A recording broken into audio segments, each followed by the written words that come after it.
नीरज को मिलिथिबा यौतुक वर्तमान चर्चा रे आसंतु जानिबा एहार सर्विसेस खबर विषय रे। भारतर स्टार एथलेटिक नीरज चोप्रा लुचि लुचि विवाह करने घटना चर्चा रे रही। गत रविवार हिमानी सह नीरज चोप्रा विवाह संपन्न होईची। एही खुशी खबर को नीरज सोशल मीडिया जरिया खबर देइथिले। से तांकर social media official Twitter handle एवं इंस्टाग्राम रे विवाहर अनेक फोटो शेयर करी कहिथिले, जीवन रो नुआ अध्याय आरंभ। परिवार सहित आमको मिलिथिबा प्रतिटी आशीर्वाद पाई मु कृतज्ञ। समस्तक आशीर्वाद पाई आज आमे एकाठी होई पारिछु। नीरज को विवाह को अति साधारण भावे आयोजन करा जायतिला।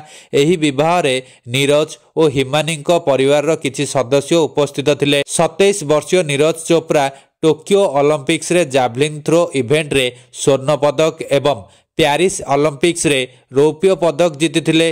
खेल पई सर्वदा चर्चा रे थिबा नीरज एभली भावे काहाकू किछि न जणाई विवाह करबा घटना को नै तांकर फैंस माने निराश होई जाइछन्ती। तेबे नीरज केउठी विवाह करिसन्ती से कथा स्पष्ट करि नथिबा बेले खबर मिलिछि कि से हिमाचल रो सोलन स्थित रिसोर्ट रे विवाह करिसन्ती। एही विवाह रे उभय वर और कन्या परिवार को मिसाई मात्र 60 जन सदस्य उपस्थित थिले। प्रकाशित रिपोर्ट मुताबक नीरज हिमानी को विवाह करने समय मात्र 1 टंका यौतुक बाबद को ग्रहण करथिले। एहा व्यतीत यौतुक बाबद को से कौनसी प्रकार दाबी करनथिले। विवाह को अति साधारण शैली रे आयोजन करा जायतिला।